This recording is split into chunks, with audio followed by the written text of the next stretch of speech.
अस्सलाम वालेकुम, मैं हूं शाहजेब खानजादा। 3 दिन के बाद मौजूदा चेयरमैन नैब की मुद्दत मुलाजमत खत्म हो जाएगी। नया चेयरमैन नैब कौन होगा अभी फैसला नहीं हुआ, मगर हुकूमत ने अपने इरादे वाजे कर दिए हैं। मौजूदा चेयरमैन नैब की मुद्दत मुलाजमत में तोसी होगी और वो उस वक्त तक चेयरमैन नैब रहेंगे जब तक नए चेयरमैन नैब की तकरीर नहीं हो जाती। साथ ही हुकूमत ने आज इशारा दिया है कि वो नए चेयरमैन नैब के लिए मौजूदा चेयरमैन के नाम पर भी गौर कर रही है। इसलिए हुकूमत कल एक अहम ऑर्डिनेंस लाने जा रही है जिसके तहत नैब कानून में तरमीम की जाएगी और मौजूदा चेयरमैन की मुद्दत मुलाजमत में तोसी होगी जब तक नए चेयरमैन की तैनाती नहीं हो जाती। मौजूदा चेयरमैन नैब अपने ओहदे पर बरकरार रहेंगे। इस हवाले से अपोजिशन लीडर से मुशावरत होगी। साथ ही हुकूमत पहली बार पार्लिमानी कमेटी की शिक नैब के कानून में शामिल कर रही है, जिसके तहत अगर वजीर आजम और अपोजिशन लीडर में चेयरमैन नैब की तैनाती के हवाले से इत्तफाक राय नहीं होता तो ये मामला पार्लिमानी कमेटी के पास चला जाएगा जो चेयरमैन नैब की तैनाती का फैसला करेगा। बिल्कुल इसी तरह जिस तरह चीफ इलेक्शन कमिश्नर की तैनाती होती है, इस हवाले से एक पार्लिमानी कमेटी कायम है जिसकी सरबराही तहरीक इंसाफ की डॉक्टर शीरी मजारी के पास है। इस कमेटी में 5 अराकीन तहरीक इंसाफ के हैं, 2 अराकीन नून लीग के हैं, जबकि पीपल्स पार्टी और MMA का एक रुकन है और एक आज़ाद रुकन है। अब यहाँ एक सवाल उठता है कि वज़ीर आज़म इमरान खान अपोजिशन लीडर शहबाज शरीफ से मुशावरत करेंगे या नहीं, क्योंकि हुकूमत ये पोजीशन लेती रही है कि वज़ीर आज़म इमरान खान अपोजिशन लीडर शहबाज शरीफ से किसी सूरत मुशावरत नहीं करेंगे। आज भी इस हवाले से मुतज़ाद बयानात सामने आए हैं। फवाद चौधरी एक बात कर रहे हैं, वज़ीर कानून फ़रोग़ नसीम दूसरी बात कर रहे हैं। काबीना इजलास के बाद मीडिया से गुफ्तगू करते हुए वफाकी वज़ीर इत्तलात फवाद चौधरी ने कहा कि हमारा वाज़ेह मौक़िफ़ है कि अपोजिशन लीडर शहबाज शरीफ से वज़ीर आज़म इमरान खान चेयरमैन नैब की तैनाती पर मुशावरत नहीं करेंगे, जिसकी कुछ देर बाद ही उससे अलग मौक़िफ़ फ़रोग़ नसीम साहब ने दिया। पहले देखिए फवाद चौधरी साहब ने क्या कहा। अभी भी मैं समझता हूं कि अपोजिशन को अपना लीडर ऑफ अपोजिशन तब्दील करना चाहिए ताकि हम नैब के चेयरमैन के ऊपर कंसल्टेशन कर सकें। अपोजिशन ने अभी तक इस ज़मन में कोई कदम नहीं उठाया। अपोजिशन के पास ऐसा बंदा भी कोई नहीं है वैसे फ्रंट रोज में। कोशिश करते कि जूनियर मेंबर को ले आते सामने। वज़ीर आज़म साहब बड़ी वाज़ेह तौर पर ये बात कह चुके हैं, शहबाज शरीफ खुद जो है वो मुल्ज़म है नैब के, और ये शहबाज शरीफ से पूछ के अगला चेयरमैन लगाना ऐसा ही होगा कि हम चोर से पूछें कि आप बताइए आपका तफ्तीशी कौन होगा। लिहाजा इस पे हमारा बिल्कुल वाज़ेह एक मौक़िफ़ है, हम शहबाज शरीफ साहब से कंसल्टेशन नहीं करेंगे अगले चेयरमैन की तैनाती के लिए। फवाद चौधरी ने 4:30 बजे ऐलान किया, मगर फवाद चौधरी ने इस ऐलान के बाद 6:30 बजे वफाकी वज़ीर कानून बैरिस्टर फ़रोग़ नसीम ने वाज़ेह किया उनके ऐलान के बाद कि चेयरमैन नैब की तैनाती के लिए अपोजिशन लीडर शहबाज शरीफ से मुशावरत होगी। जब तक नए चेयरमैन नहीं अपॉइंट होंगे तो जो एग्जिस्टिंग चेयरमैन है he will continue to act as chairman. पहले ये हमारे दरमियान ये डिस्कशन चल रहा था, किसी के खिलाफ केस हो उससे मुशावरत ना की जाए। दोबारा से डिस्कशन हुआ है कि ऐसा ना करें, क्योंकि सिर्फ इस बिना पे कोई इसको चैलेंज कर दे। इसका मतलब शहबाज शरीफ से ही मुशावरत होगी। जी हाँ, ऐसे ही है, उनसे कंसल्टेशन किया जाएगा। अगर कानून ये कहता है कि लीडर ऑफ अपोजिशन से मुशावरत करनी है तो फिर करनी है। सुप्रीम कोर्ट का एक जजमेंट है जो ये कहता है कि अगर आपको मुशावरत करनी है तो आप इन राइटिंग करें। हम फिर वही करेंगे, और पहले भी बहुत दफा लीडर ऑफ अपोजिशन से जो मुशावरत हुई है वो इन राइटिंग हुई है, और अगर किसी वजह से डेडलॉक कायम रहता है तो वो फिर पार्लिमानी कमेटी को रेफर किया जाएगा। और फिर अटॉर्नी जनरल का बयान सामने आया कि वज़ीर आज़म इमरान खान अपोजिशन लीडर शहबाज शरीफ से मुशावरत करेंगे, मगर इसके बाद फिर रात 8 बजे वफाकी वज़ीर फवाद चौधरी ने कहा कि शहबाज शरीफ से मुशावरत नहीं हो सकती। एक बात आपने तय कर ली है कि शहबाज शरीफ साहब से कंसल्टेशन नहीं होगी। उनसे कंसल्टेशन नहीं हो सकती ना, उनसे कंसल्टेशन होनी होती तो फिर तो लॉ में अमेंडमेंट की जरूरत ही नहीं है। हुकूमती वज़रा अलग अलग बात कर रहे हैं, इस हवाले से मज़ीद बात करेंगे। हमारे साथ मौजूद हैं वफाकी वज़ीर कानून बैरिस्टर फ़रोग़ नसीम साहब। फ़रोग़ नसीम साहब, बहुत शुक्रिया हमें शो में ज्वाइन करने के लिए। वैसे साहब, आज बड़ा फैसला हुआ। पहले तो फवाद चौधरी साहब ने प्रेस कॉन्फ्रेंस की कि अपोजिशन लीडर से कतई तौर पर मुशावरत नहीं होगी, फिर आपने मीडिया से गुफ्तगू की कि फैसला हुआ है अब कि मुशावरत होगी और तहरीरी तौर पर होगी, फिर अटॉर्नी जनरल साहब का बयान आया, उन्होंने भी आपकी बात की ही आप वाली बात की कि हाँ जी मुशावरत होगी, मगर फिर फवाद चौधरी साहब का स्टेटमेंट सामने आया मीडिया पर कि मुशावरत कतई तौर पर नहीं होगी। मतलब होगी या नहीं होगी क्या, क्योंकि आप वज़ीर कानून हैं, आप बताइए। मेरे हिसाब से तो होगी, और उसमें कुछ जो पोजीशन है वो ऐसी है कि जब तक नए चेयरमैन साहब कोई अपॉइंट नहीं होते तो जो एग्जिस्टिंग चेयरमैन है वो कंटिन्यू करेंगे ताकि कोई लकूना नहीं रहे, काम जो है उसका हर्ज नहीं हो, और उनके पास वो तमाम पावर्स होंगी जो कि चेयरमैन के पास होती हैं, और जो वर्ड है नॉन एक्सटेंडेबल का उसको हटा दिया जाएगा ताकि नए जो भी चेयरमैन हो उसमें प्रेजेंट चेयरमैन को भी कंसिडर किया जाएगा और माजी के चेयरमैन को भी कंसिडर किया जाएगा, नए लोगों को भी किया जाएगा, जैसे मैं डे वन से कह रहा हूँ, और बेस्ट आदमी उसमें सेलेक्ट किया जाएगा। इनका भी चांस है और लोगों का भी चांस है, लेवल प्लेइंग फील्ड है। आइडिया ये है कि leader of opposition, leader of house दोनों कंसल्टेशन कर लें। अगर कंसल्टेशन कामयाब नहीं होता तो पार्लिमानी कमेटी में मामला जाता है। और क्योंकि हुकूमत की पोजीशन थी कि लीडर ऑफ द अपोजिशन से मुशावरत नहीं करनी है, क्या वजह हुई? क्या कोई कानूनी चीज़ ऐसी सामने आई जिसकी वजह से ये फैसला किया गया कि मुशावरत करनी चाहिए?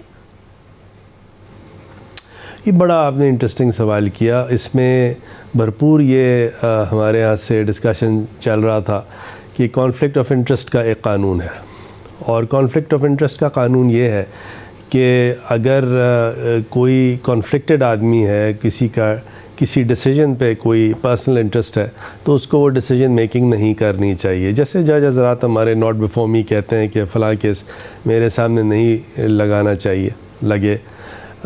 तो यहाँ पे जब डिस्कशन हुआ और तमाम चीज़ों को देखा गया, फिर ये भी देखा गया कि अगर सिरे से लीडर ऑफ अपोजिशन को हटा देंगे तो अपोजिशन फिर कहेगी कि ये तो जी वन साइडेड है।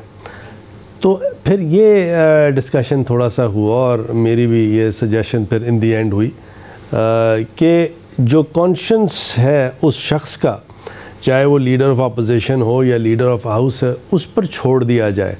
अगर देखें ये आज के लिए नहीं है, ये अमेंडमेंट आगे आने वाले वक्तों के लिए है, किसी एक आदमी के लिए नहीं है, पर्सन के लिए नहीं है, ट्रांजैक्शन के लिए नहीं है, सिचुएशन के लिए नहीं, बल्कि ये तमाम चीज़ों को अप्लाई करेगा।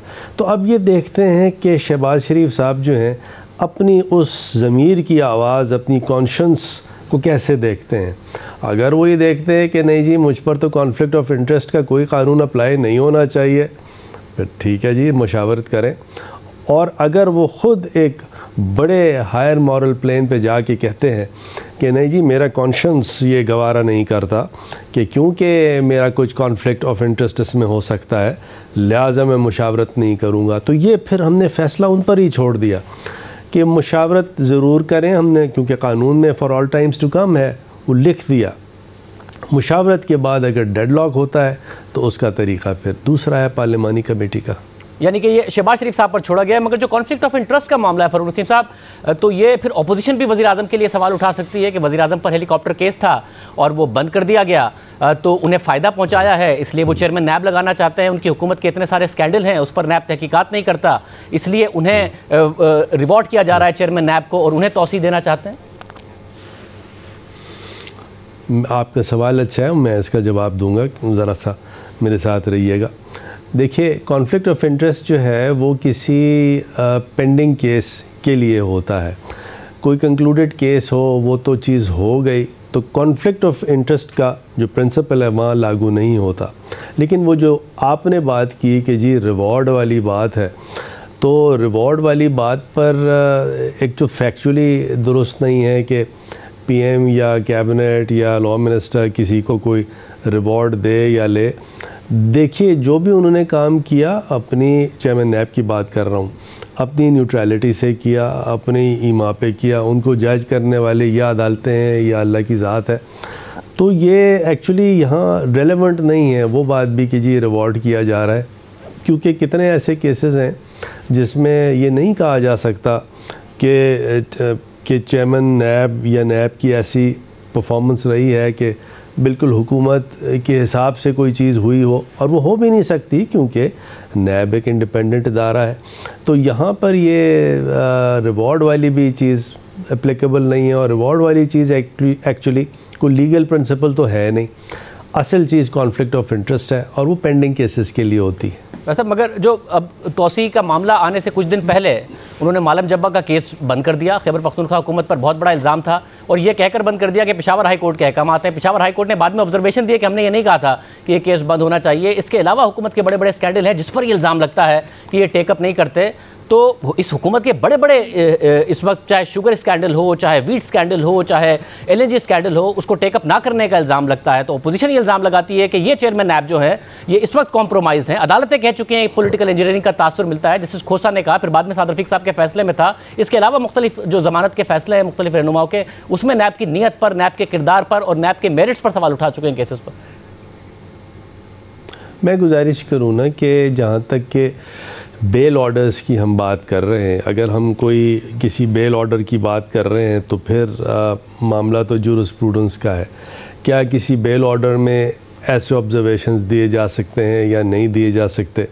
क्या बेल ऑर्डर में उसका पैराया क्या है? तो ये जो 96 सुप्रीम कोर्ट से जो सिकंदर करीम का केस चल रहा है, जस्टिस सईदुज़्ज़मा सिद्दीकी साहब ने जो डिसाइड किया है, तो एक्चुअली बेल का पैराया होना चाहिए वो, और बेल का जो ऑर्डर है वो इस तरह जो है उसकी पर्सुएसिव अथॉरिटी जो है वो उस तरह नहीं है जो किसी रेगुलर अपील की हो या क्या। तो लिहाजा ये ऑब्जर्वेशंस जो हैं सुप्रीम कोर्ट के हैं, सर आँखों पे हैं, लेकिन उसका अपना कॉन्टेक्स्ट डिफरेंट है। नैब की परफॉर्मेंस अगर आपने वाकई जज कर रही हैं तो नैब के जितने पुराने चेयरमैन गुजरे हैं उनका टेन्योर देखें और इनका टेन्योर देखें। अच्छा, ये क्योंकि हमारा डिस्कशन तो क़ब्ल वक्त है, अभी तो आप ये प्रिज्यूम कर रहे हैं कि इनको लगाया जा रहा है, ऐसा तो नहीं है। मैंने तो आपसे कहा ही नहीं कि इनको लगाया जा रहा है, बल्कि हमने तो सिर्फ ये कहा है कि जब तक नया चेयरमैन अपॉइंट नहीं होगा ये कंटिन्यू करेंगे, और ये मुरव्विज तरीका है, वरना वैक्यूम क्रिएट हो जाता है। मतलब तो वो वाली आपकी बात ठीक है, मैं क्योंकि इसमें बहुत ज़्यादा अहम तरामीम की भी जो बात आ रही है, मैं उस पर भी ज़रा तफसील साहब से बात करना चाहूँगा। एक दो सवाल इस पर और कर लूँ कि जो नॉन एक्सटेंडेबल रखा गया था और फिक्स्ड टेन्योर रखा गया था कि उन्हें ना कोई हटा सकता है, हुकूमत नहीं हटा सकती है, और नॉन एक्सटेंडेबल है, वो इसीलिए रखा गया था कि उन्हें एक तो अपने टेन्योर की सिक्योरिटी हो, यानी कि किसी को का खौफ ना हो किसी के खिलाफ कार्रवाई करने के लिए, मगर साथ साथ एक नॉन एक्सटेंडेबल होगा, यानी कि किसी की खुशनुदी हासिल करने का लालच भी ना हो, किसी को खुश करने के लिए भी ना करें। तो ये जो बुनियादी स्पिरिट था वही नहीं ख़त्म हो जाएगा अगर इसको एक्सटेंडेबल कर देंगे। बाद में भी हुकूमतें आनी हैं, चेयरमैन नैब होंगे, उन्हें लालच होगा, जिसका 3 साल का टेन्योर है, 4 साल का टेन्योर है, आईनी ओहदे हैं, काम मुकम्मल करें, घर जाएं। आपका एक व्यू पॉइंट ये है, और मैं गुजारिश करूँ आपसे कि पहली बात तो ये है कि टेन्योर तो उसी तरह फिक्स्ड है। टेन्योर तो कोई अनफिक्स्ड नहीं हो रहा, कोई लूज़ नहीं हो रहा, बल्कि उसी तरह फिक्स टेन्योर होना है, तो वो तो कोई मेरे ख्याल में रेलेवेंट बात नहीं है। लेकिन ये जो आपने बात की कि एक्सटेंडेबल और नॉन एक्सटेंडेबल का फ़र्क जो क्रिएट किया गया, मैं अपने तौर पे ये समझता हूँ कि किसी कानून में एक्सटेंडेबल या नॉन एक्सटेंडेबल की चीज़ होनी नहीं चाहिए। अगर तो कहीं रिटायरमेंट एज है तो रिटायरमेंट एज ज़रूर हो, अगर रिटायरमेंट एज नहीं है तो उसको हमेशा ये जज करना चाहिए कि किसकी परफॉर्मेंस कैसे रही। अच्छा, ये वॉलेटाइल चीज़ है, कभी कोई गवर्नमेंट आती है, कभी कोई इनकम्बेंट होता है, लेकिन अगर कोई बहुत अच्छा परफॉर्म कर दे तो क्या उसको कंसिडर भी ना किया जाए? या अगर मतलब कोई आपके पास एक मेन्यू कार्ड है, प्लेट है, उसके अंदर से आपको तमाम लोगों को जज करने का, कंसिडर करने का एक मौका होना चाहिए। और ये शुरू में अगर आपको याद हो जो ओरिजिनल नैब ऑर्डिनेंस था, काफ़ी दिन तक चला, इसमें कोई लफ्ज़ एक्सटेंडेबल या नॉन एक्सटेंडेबल नहीं था, ये तो बाद में डाला गया। और मेरे अपना परसेप्शन ये है कि और भी एक आध कानून में है, लेकिन बहुत से ऐसे कवानीन हैं जहाँ ऐसी बात नहीं है। और एक प्रॉब्लम आ जाती है कि अगर एक आदमी अच्छा परफॉर्म कर रहा है तो क्यों ना उसको दोबारा टेन्योर दिया जाए। आई मीन ये कोई समझिए कि कोई ऐसी जूरिस्प्रूडेंस की बात नहीं है कि ये हो नहीं सकता। अच्छा, और कितना वक्त आपके ख्याल में लग जाएगा, क्योंकि अगर ये काम करते रहेंगे तो फिर कितने अरसे तक काम करते रहेंगे, कितने अरसे में आप समझते हैं ये फैसला हो जाएगा? पार्लिमानी कमेटी तक अगर मामला जाता है या फिर लीडर ऑफ द अपोजिशन से ही कंसल्टेशन होती है? मेरे हिसाब से ये सारा डिपेंड करेगा अब लीडर ऑफ अपोजिशन के जो बॉल है उनकी कोर्ट में। अगर तो वो हायर मॉरल ग्राउंड पर अपना फ़ैसला करते हैं कि नहीं जी ये मेरी पेंडिंग इंक्वायरी है और directly principle of conflict of interest मुझ पर एप्लीकेबल है और मैं जो हूँ इस मुशावरत के अमल में हिस्सा नहीं लूँगा, तो फिर इशू कुछ और है। तो फिर फ़ौरन के फ़ौरन कंसल्टेशन तो हुई नहीं। पीएम का जो नाम है वो फिर पार्लिमानी कमेटी में जाएगा, नहीं जाएगा, कोई और चीज़ होगी, अभी इसमें हम कुछ कह नहीं सकते, क्योंकि वो फिर इंटरप्रेट करना पड़ेगा। और अगर बिलफर्ज शहबाज शरीफ साहब कहते हैं नहीं जी मैं तो कंसल्ट ज़रूर करूँगा, मैं कॉन्फ्लिक्ट ऑफ इंटरेस्ट के प्रिंसिपल को नहीं मानता फॉर एग्ज़ाम्पल, तो वो कंसल्टेशन स्टार्ट करेंगे। और वो मेरे ख़्याल में पीएम तो कोई हफ्ता भर के अंदर अपने जो उनके जहन में नाम है वो सारे प्लेस कर देंगे। और फिर सारा डिपेंड करेगा शहबाज शरीफ साहब को कि वो कितनी जल्दी रिस्पॉन्ड करते हैं। जितनी जल्दी रिस्पॉन्ड करें उतना अच्छा है, सारा फिर उन पर है। और देन फिर जाएगी पार्लिमानी कमेटी के पास। तो ये प्रोसीजर ऐसा नहीं है कि एक दिन में हो जाएगा, लेकिन प्रोसीजर ऐसा भी नहीं है कि बहुत तूल पकड़ेगा। तो ये मेरे ख्याल में कोई एक आध महीने में कोई इसका रिज़ल्ट सामने आ जाना चाहिए। मतलब तो ये इतना आखिर में देर क्यों हो गई? आप एक महीने पहले ये प्रोसेस क्यों नहीं शुरू कर लिया गया था कि अब तक मुकम्मल हो गया होता? अगर इन्हें तौसी मिलनी होती इन्हें मिल जाती, कोई नया लगना होता नया लग जाता, ये दरमियान में मामला ना लटकता। मेरे ख्याल में ये ऐसी जो डिफ़िकल्ट चीज़ें होती हैं उसमें बड़ा डिस्कशन करना पड़ता है।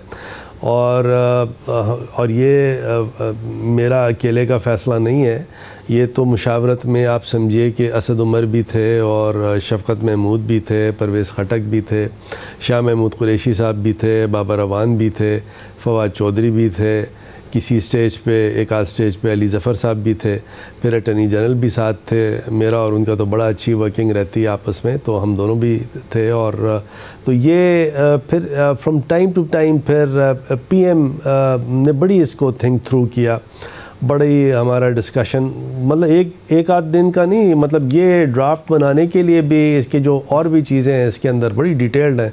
कम से कम कोई 100 ड्राफ्ट बने होंगे लॉ मिनिस्टर या लॉ मिनिस्ट्री की तरफ से। तो ये ऐसा नहीं था कि ये कोई इस पे काम नहीं कर रहा था, लेकिन थोड़ी पेचीदा चीज़ें थी, पेचीदा इसमें डिफ़िकल्ट डिसीजंस लेने थे, तो इसलिए इसमें टाइम लगा। अच्छा, फिर मुझे ये बताइएगा कि अब ज़ाहिर बहुत सारी दूसरी चीज़ें भी हैं जिसके हवाले से तनकीद होती रही है, हुकूमत खुद भी इंदिया देती रही, इसलिए मैं आपसे ज़रा तफसील से जानना चाहूँगा।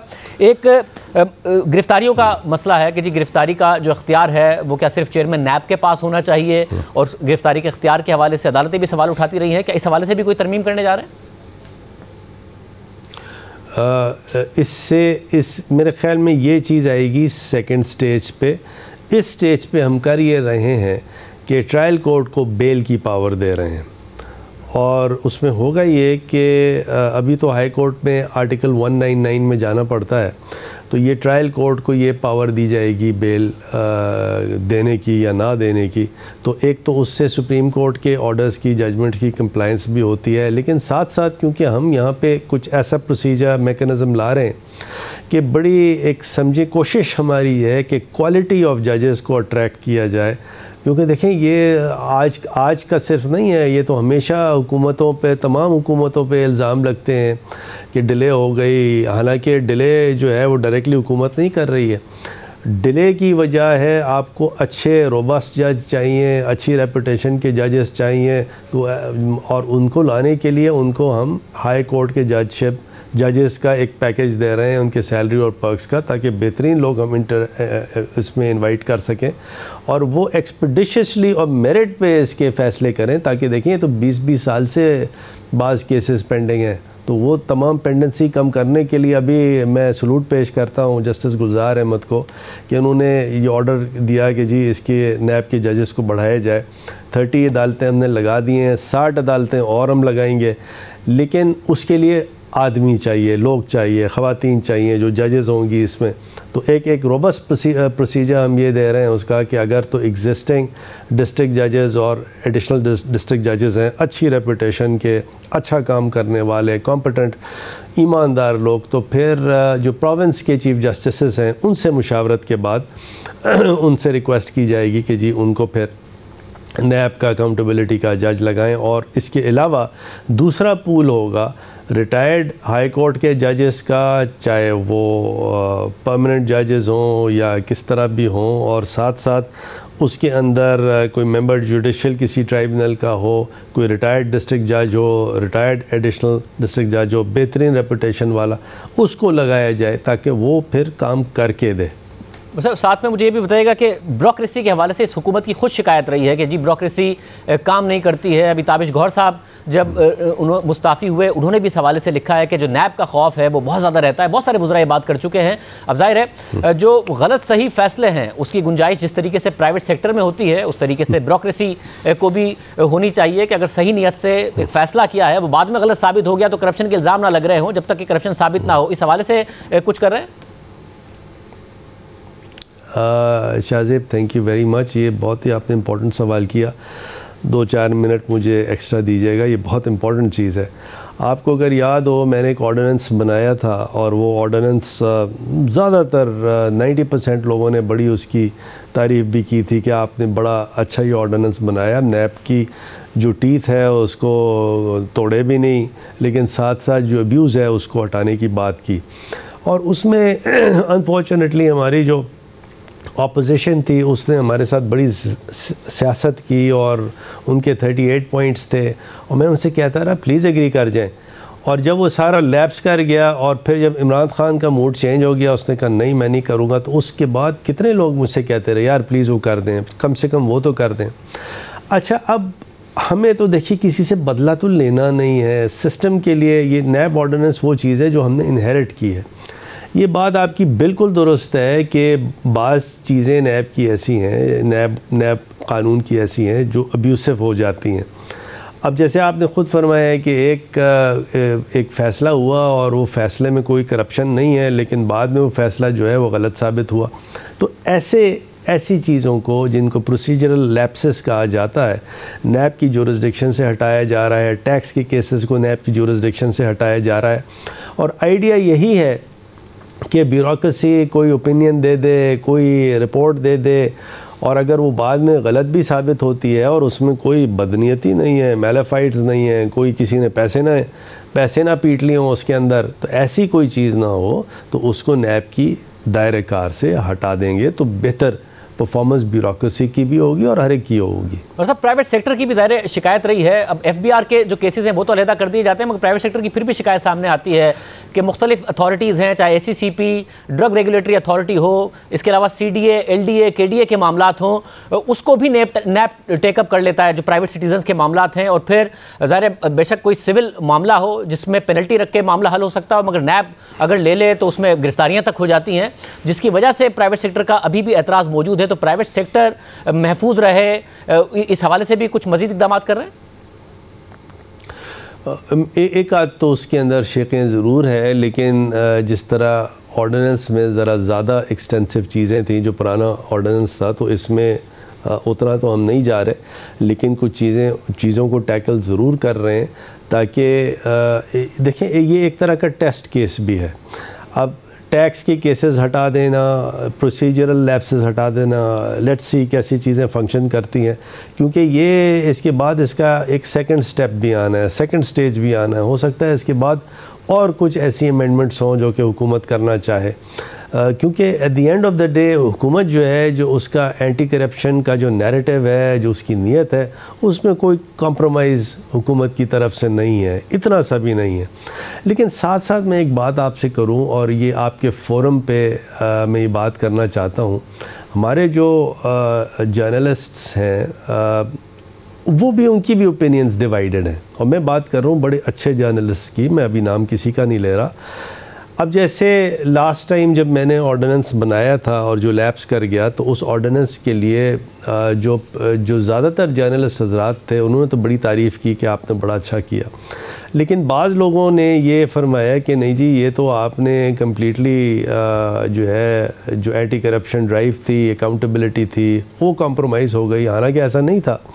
तो मेरी गुजारिश है हमारे जर्नलिस्ट भाइयों से, एंकर्स से, बहनों से हमारी, कि वो इसको ज़रा सा देख के और फिर हमारी रहनुमाई करें। ये ऑर्डिनेंस है, जब आ जाता है इसमें अमेंडमेंट भी हो सकती है, एक्ट ऑफ पार्लियामेंट बनाने के वक्त इसमें अमेंडमेंट्स की जा सकती हैं। तो इसको इस नीयत से देखें कि आपने हमारी रहनुमाई करनी है, कि हमें एक पब्लिक ओपिनियन भी देनी है, जर्नलिस्टिक ओपिनियन भी देनी है, क्योंकि मीडिया तो ख़ुद अब सुप्रीम कोर्ट कहता है is the fourth pillar of the state. तो लिहाजा उस 4th पिलर से मैं रिक्वेस्ट कर रहा हूँ कि आपको इसको इस तनकीदी एंगल से तो ज़रूर देखें, लेकिन एक रिफ़ॉर्म के एंगल से देख के हमें एजुकेट करें। मेरे लॉ मिनिस्ट्री के दरवाजे हर वक्त खुले हैं, जब चाहे मुझे फ़ोन कर लें, आ जाएं, मुझे बताएं, एजुकेट करें, डिस्कस करें मेरे साथ बैठ के, क्योंकि नीयत हमारी बड़ी ओपन है। मुझे आखिर में ये भी बता दीजिएगा क्या क्या नाम कंसीडर कर रहे हैं? जैसे रिटायर्ड जावेद इकबाल का नाम कंसीडर कर रहे हैं, और भी क्या कुछ नाम कंसीडर कर रहे हैं वज़ीर आज़म? जी हाँ, बिल्कुल कर रहे हैं। एक तो जितने भी जस्टिस जावेद इकबाल हैं और जितने भी पुराने चेयरमैन हजरात हैं जो कि हयात हैं, जो कि फ़िट हैं, एक तो उनको कंसिडर किया जा रहा है नंबर 1। और जो नए नाम हैं और बहुत अच्छे नए नाम हैं, बाज़ उनको भी कंसिडर किया जा रहा है। लेकिन मैं शाहज़ेब आपकी इजाज़त यूँ लूँगा कि मैं अगर वो डिस्क्लोज़ नहीं करूँ नाम, वो लोग फिर कॉम्प्रोमाइज़ हो जाते हैं। जो पुराने चेयरमैन तो क्योंकि सबको हमें पता है कौन कौन थे, उनको कंसिडर किया जाएगा, लेकिन जो नए लोग हैं, बड़े अच्छे लोग हैं, वो फिर नेचुरली कोई चीज़ सामने आएगी तो आप सबको मैं बताऊंगा, सबसे शेयर करूंगा। मैं आपकी इजाज़त से एक नया नाम सिर्फ पूछ रहा हूँ, जैसे रिटायर्ड अजमत सईद शेख का नाम कंसिडर कर रहे हैं?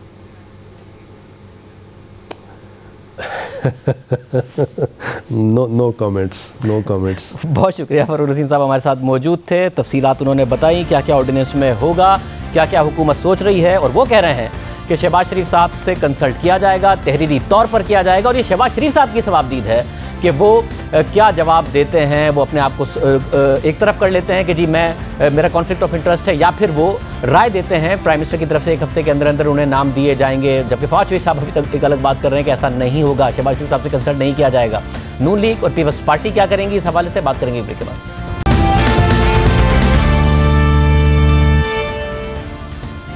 हमारे साथ साबिक वज़ीर आज़म शाहिद खान अब्बासी साहब मौजूद हैं, पीपल्स पार्टी से कमरुज़्ज़मा कायरा साहब भी हमारे साथ मौजूद होंगे। अब्बासी साहब बहुत शुक्रिया। अब्बासी साहब, हुकूमत ने वाज़े कर दिया है, ज़ाहिर इंफॉर्मेशन मिनिस्टर कह रहे थे कि सवाल ही नहीं पैदा होता कि लीडर ऑफ द अपोजिशन से बात हो, मगर अटॉर्नी जनरल ने और फिर वज़ीर कानून ने भी कुछ देर पहले हमारे शो में ये कन्फर्म किया कि कंसल्ट किया जाएगा अगले नायब चेयरमैन के हवाले से।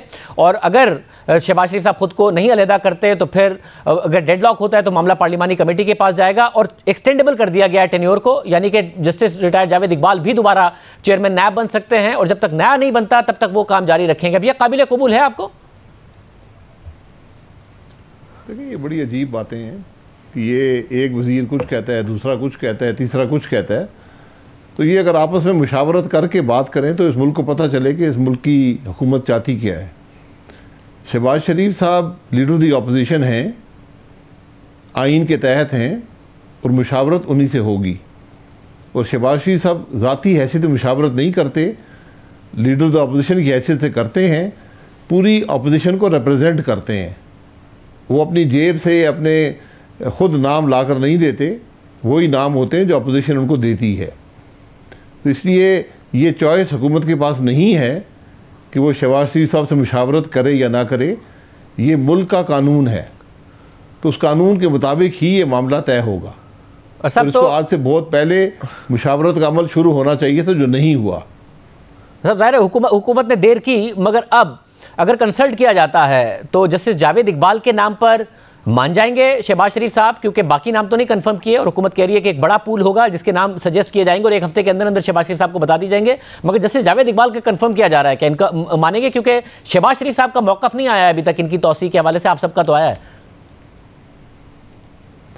देखिए, ये नाम जो हैं ये लीडर ऑफ द अपोजिशन देंगे और लीडर ऑफ दी हाउस देंगे और आपस में मुशावरत करेंगे।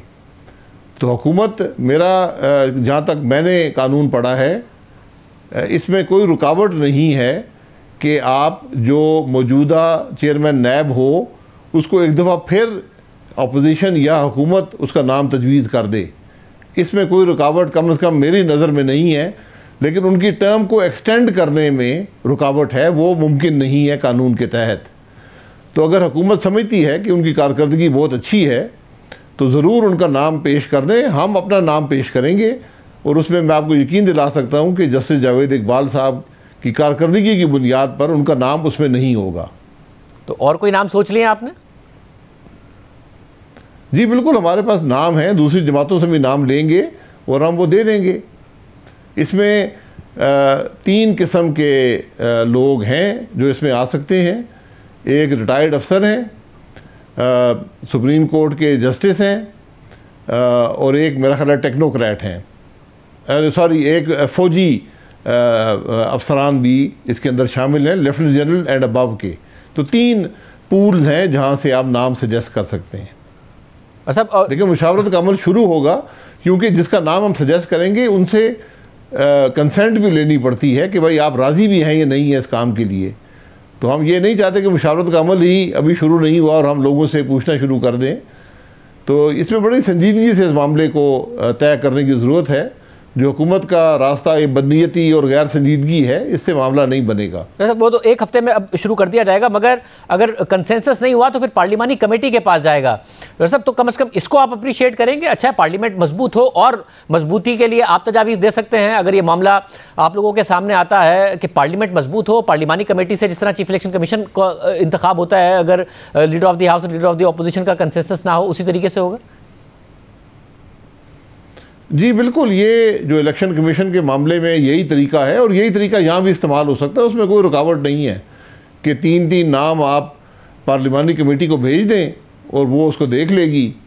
ये अभी भी आप कर सकते हैं। इस पर अगर दोनों में ये कंसेंसस है, leader of the opposition, leader of the house में, कि हम आपस में बात नहीं करना चाहते, अगर इतनी ही तकलीफ़ है वज़ीर-ए-आज़म साहब को, तो वो ये सजेस्ट कर सकते हैं कि आप 3 नाम पार्लिमानी कमेटी को भेज दें, मैं भी भेज देता हूँ, जो वहाँ फैसला हुआ वो काबिल कबूल है। इसके लिए आपको कोई कानून में तरमीम की ज़रूरत नहीं है। सब तो फिर अब जो ऑर्डिनेंस हुकूमत लाने जा रही है, आपने क्योंकि पहले दिया था कि आप अदालत जाएंगे इस हवाले से, तो इसको चैलेंज नहीं करेंगे अदालत में, ये आ जाए, या फिर चैलेंज करने का इरादा रखते हैं आप? जी चैलेंज इसलिए करना पड़ेगा कि अगर वो बदनीयती पर मबनी हो, उसका वाहिद मकसद जो मुझे समझ आता है, ये नज़र आता है, वो मौजूदा चेयरमैन नैब की मुलाजमत की तोसी है, जिसकी इजाज़त कानून नहीं देता। और अगर उस तोसी की गुंजाइश पैदा की जाती है तो यकीनन ये मामला बदनीयती पर मबनी है और इसका मुकाबला करना हम लाजिम समझते हैं, क्योंकि ये जो इस कानून की रूह है, जो अपनी ताकत आइन की रूह से लेता है, उससे मुतज़ाद है, उसकी नफ़ी करता है। आप तो खुद कह रहे हैं ना कि वो दोबारा प्रपोज कर दें वज़ीर आज़म तो एक्सटेंड नहीं हो सकता, मगर दोबारा वो ज़रूर तैनात हो सकते हैं मुशावरत के बाद, या फिर अगर पार्लिमानी कमेटी से हो जाए तो वो वैसे भी हो सकते हैं, आप तो कह रहे हैं। तो फिर क्यों एतराज़ होगा आपको? जी मेरी राय ये है कि नॉन एक्सटेंडेबल टर्म है 4 साल की, उस शख्स का नाम फिर तजवीज़ किया जा सकता है और अगर उस पर इतफाक़ हो जाता है तो वो शख्स फिर बन सकता है।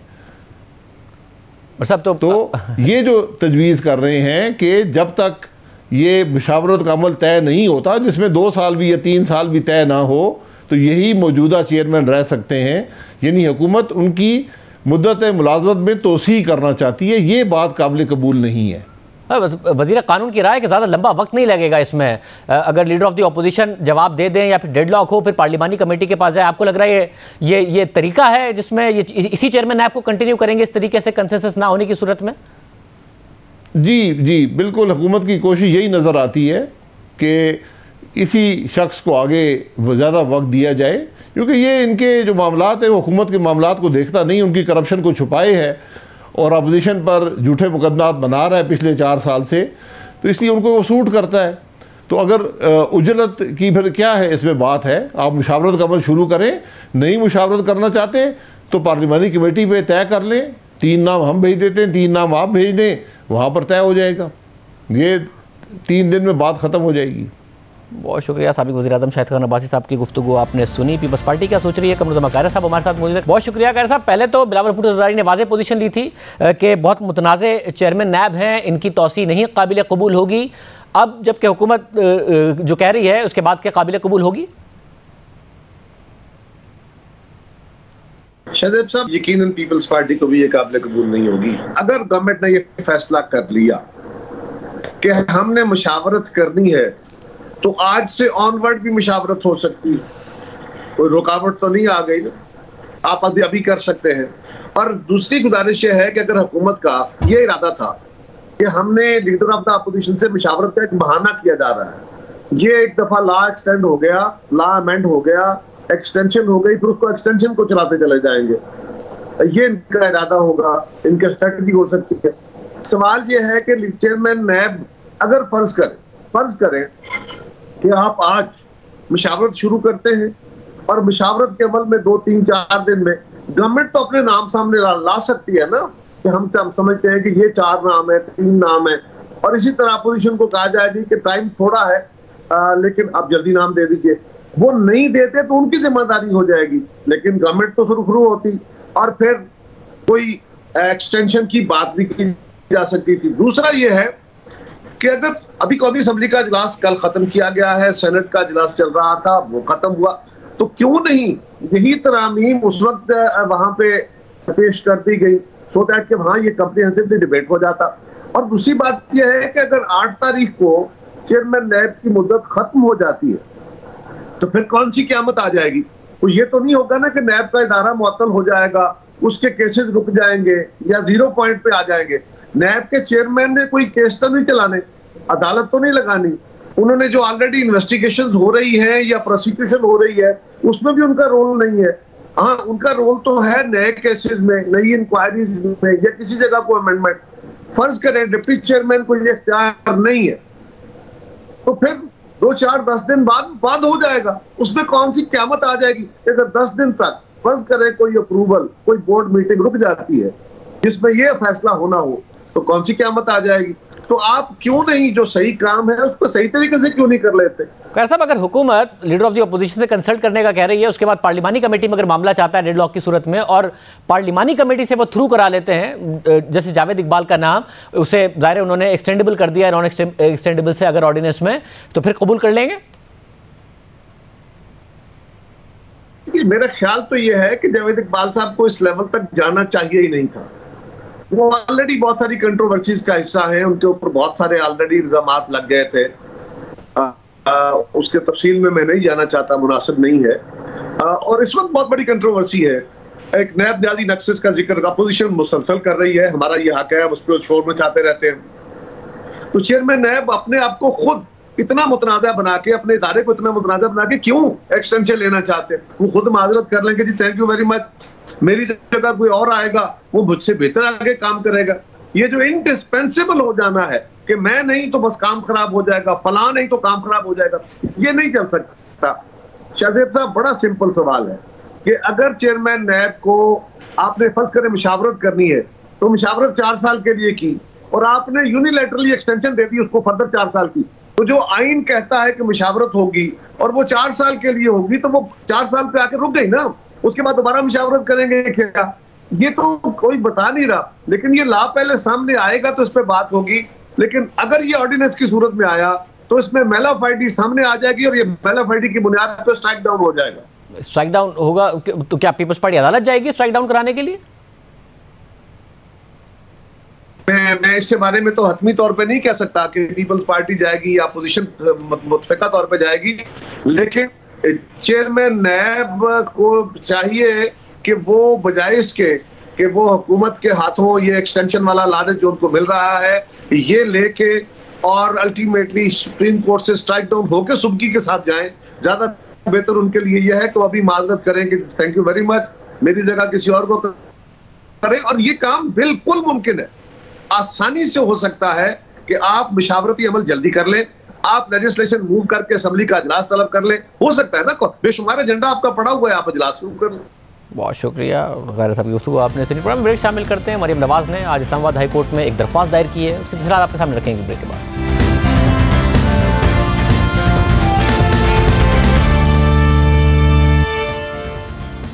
मरियम नवाज ने आज इस्लामाबाद हाई कोर्ट में एवनफील्ड रेफरेंस के खिलाफ अपनी बरियत की दरख्वास्त में ये ग्राउंड्स लिए हैं कि सुप्रीम कोर्ट प्रोसिक्यूटर या तफ्तीशकार का किरदार अदा नहीं कर सकती। मरियम नवाज ने अपनी दरख्वास्त में मौक़िफ़ अख्तियार किया कि 28 जुलाई 2017 को सुप्रीम कोर्ट ने एक फैसला दिया जिसके नतीजे में पूरी काबीना और उस वक्त के वजीर आजम को घर भेज दिया और नवाज शरीफ को आर्टिकल 63 की खिलाफ वर्जी पर नाअहल कर दिया।